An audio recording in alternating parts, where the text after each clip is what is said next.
के बारे में ही बताया होगा। ये पार्टी ये बिल जो पास हुआ उससे पहले हमारी पेंशन के साथ कोई छेड़छाड़ नहीं कर सकता था, परंतु ये पार्टी ये बिल जो बनाया उसके बाद जो हमें वो फंड बढ़ा दिए, मैनेजमेंट को उनके मैनेजर बना दिए, उनको एक कार्ड दे दिया कि पेंशन के साथ कोई छेड़छाड़ कर सकते हैं, लेकिन की नहीं थी अपने किसी ने। और आज इस सरकार ने जरूरत महसूस की है पेंशन के साथ छेड़छाड़ करने की। देखो कई लोग उन्होंने राजनीति में चले गए, परंतु राजनीति में जाए घर काम चलता नहीं किसी का भी।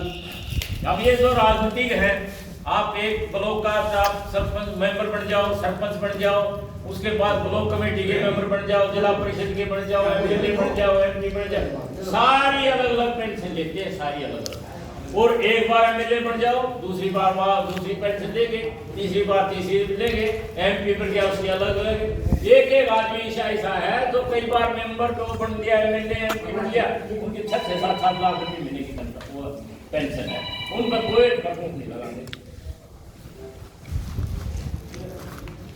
तो ये इस तरह की जो घटनाएं हैं, मतलब हमें तो कहते हैं कि आपकी पेंशन तो 31/12/25 से पहले जो रिटायर होंगे रुपया वेतन आयोग का कोई जो है बेनिफिट नहीं दिया जाएगा। बिल पास कर चुके हैं आपकी लोकसभा में, बहुत से साथी भी नहीं मांग रहे, कई 2 यूनिट में हिस्सा नहीं लेते। पीछे हमारे मेरी बात हुई तो आपको नेता वाली बात करते हो तो वही नहीं सकता पास, माफ कर दिया है पास। 25 मार्च को ये बिल पास हो चुका है संसद में कि आपके ऊपर बोलो ना भाई, वेतन आयोग जो आएगा उसका बेनिफिट पेंशनर को नहीं मिलेगा। आपके 2 वर्ग बना दिए आपके, मतलब जो 26 मार्च के बाद दिसंबर के बाद रिटायर होंगे वो उनका अलग वर्ग होगा, उससे पहले जो रिटायर होंगे उनका अलग वर्ग होगा। अब इसके लिए हमारी लड़ाई जारी है। 22 तारीख आप लोगों ने धरने दिए, पूरे इंडिया में रिटायर्ड कर्मचारी संघ जो सड़क को उतरा था, उसमें बड़े बड़े धरने हुए हैं, आपके भी अच्छे धरने थे। तो ये हमारी लड़ाई जारी है। कई लोग कहते हैं लड़ गया फायदा नहीं, संसद में बिल पास हो गया, किसान के बिल पास हुए थे कोरोना काल में, अब तीनों वापिस लेने पड़े। जनता सुप्रीम है, यहाँ जनता सुप्रीम है, जनता सब कुछ कर सकती है। संसद चुनी है तो जनता ने चुनी है, जनता असली पावर है। जब उनकी कुर्सी में आचरण लगी ना, जनता उनसे गिरेगी, तो ये भी कोई बड़ी बात नहीं है, ये बिल भी वापिस हो सकते हैं। तो ये इस तरह की बातें हैं जो हमारे आज जो हमें कुचेटती है, हमारे हकों पर डाका डालता है। देखो आज जो भर्ती होते हैं हम कर्मचारियों को, हमारी जैसी पेंशनें नहीं है, ये हमारा दुर्भाग्य, हम उसके लिए भी लड़ रहे हैं। कई लोग कहते हैं आपको तो मिलती है, मिल जाएगी, आपने तो ये पुरानी पेंशन का पूरा लाते हो, तो आने वाली पीढ़ियां हमसे सवाल पूछेंगे जब ये कानून बने थे हमारे पूर्वज क्या कर रहे थे, हम अपना थोड़ा एक स्तर छाए फिरा ना, तो हमारे आने वाली पीढ़ी हमारे से जब ये कानून बने थे, देखा जाएगा हम कानूनों का हमने डट के विरोध किया था, सड़क पे विरोध किया था, विरोध हमारा जारी रहेगा। दूसरी बात ये साथियों, कृषि कानून हम सारे आते जो है ना, हमारी खेती, इस देश में ऐसा कोई आदमी नहीं है जो खेती पर निर्भर नहीं है। खेत में पैदावार होगी तो बाजार में रौनक होगी, अगर खेत में पैदावार नहीं होगी तो बाजार भी सुना पाओगा, दुकानदार भी सुने होगी। यही कारण किया नबी जो किसान आंदोलन ने साथ दिया। और आजादी की लड़ाई का जिक्र करते हैं भाई, पंजाब 1 नंबर पर था आजादी की लड़ाई में, कुर्बानी देने में भी और उसमें अपना योगदान डालने में भी। मतलब पंजाब का कोई मुकाबला नहीं, दूसरे नंबर पर था बंगाल।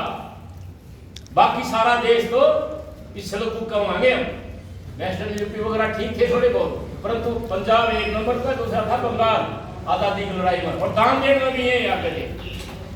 और आपको जानकारी के लिए बताइए, ओवैसी है ना, अब तो बीजेपी का पुस्तक को देखा हुआ टीवी बहुत आता, इसका बाप ने दुनिया में सबसे ज्यादा चंदा दिया था, दुनिया में इतना बड़ा था दानी कोई नहीं है इसका बाप जितना, पता नहीं 5 क्विंटल इतना चंदा दिया था उसने। अभी ने कह दिया था हिंदुस्तान की जो बहुत जो है चिंता ना करो, मेरा खजाना आपके लिए सारा खोल देगा। तो ये मॉडर्न हिंदू मुसलमान की जो ये लड़ाइयाँ लड़ते हैं ना, ये केवल मात्र जो है ना अपने को भ्रमित करने के लिए है। मैं सारे बीजेपी के नाम गिरा दूँ, सारी मुसलमानों आपने छोरी बह रखी है मंत्री। तो ये राजनीति है, इससे हमें रहना बच के रहना चाहिए। और दूसरी बात ये है कि अब वो कृषि कानून को वापिस ले लिए, परंतु सरकार के जो है ना, लो। इनके तो उसमें किताब में लिख रखा है, इसमें जो आज राज कर रहे हैं खोल लो इन्हें, कि खोल के करो इसमें। नहीं ये देश की प्रॉपर्टी 2-4 आदमी के हाथ में सौंप दीजिए, बाकी जनता तो सवाल पूछ दो कि रुपए जाना हो। पढ़ाई लिखाई सारी आपकी चौपट करे है। आपको पिछले साल 2 साल पहले की बात है कि सरकार ने बिल पास किया था, यूनिवर्सिटी पे अपने पैसे अपने आप जो ने पैदा करे। मैं रोज अपने जो मैंने पीजीआई मार्केट में ऑपरेशन कराया था, तो मैं आज दिखाने गया था, तो वहाँ मैं भी चला गया, 2 इकट्ठे हो गए। मैंने पूछ लिया जैसे आप यूनियन में काम करते हुए क्या बात होगी, क्यों करते हुए हो? उनकी तनख्वाह नहीं मिली आज तक किसी को, 20-22 तारीख होगी। कर्मचारी थे वहाँ के, क्लरिकल थे, सारे इकट्ठे हो गए। फिर मैंने 2-4 मिनट बात सुनोगे, नुलाती सुनाओ भाई, सरकार ने फंड जारी कर दिया। अब आप रोहतक मेडिकल कॉलेज में इलाज कराने जाते हो, 5 रुपए की फीस पे आप सारे टेस्ट होते हैं आपके, केवल 5 रुपए की पर्ची लगती है। फिर तो पेशेंट से पैसे लेंगे, वो आपकी तनख्वाह भी मिलेगी, पेशेंट से वो आगे पैसा मिलेगा। मतलब ये बात है, मैं वो बिल पास कर दिया। फिर यहाँ आंदोलन होया, सरकार ने चीज वापस भी लेनी पड़ी हरियाणा गवर्नमेंट ने। अब मेरे गाँव में कॉलेज है, मेरा काम बहुत पड़ता है।